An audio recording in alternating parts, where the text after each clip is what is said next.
বতৰ ভাল নোহোৱাই হ'ল, বৰষুণ দিয়ে আছে। সেইকাৰণে আমখিনি মই এনেদৰে অলপ ফেনৰ তলতে ৰাখি থৈছোঁ। এফাল এফাল কৰি দিলোঁ আৰু মানে এবাৰ সৰুকৈ কাটিব নোৱাৰিলোঁ। এইদৰে মই এইবাৰ আচাৰখিনি বনাই থ'ম। ইফালে মছলাখিনি ভজা হৈ গ'ল। মছলাখিনি ঠাণ্ডা হ'বলৈ দিম, তাৰপৰাহে মিক্সিত মাৰিম আৰু পূৰা গুড়াকৈ নামাৰোঁ। যদি গৰমে গৰমে মাৰি দিয়া হয় তেতিয়াহ'লে ভাপ মানে অলপ জেকা জেকা ভাপ এটা আহিব, তেতিয়া আচাৰখিনি বেয়া হৈ যাব, মানে ভেঁকুৰি যাব। এইফালে তেলখিনি গৰম কৰি লৈছোঁ।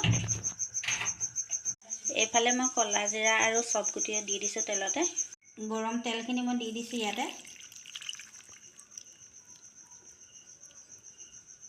দেখিছে, এইবাৰ আমখিনি মই এনেকৈয়ে বনাবলগীয়া হ'ল। আৰু কি কাৰণে এনেকৈ বনাবলগীয়া হৈছে মই কৈছোঁ বাৰু আপোনালোকক।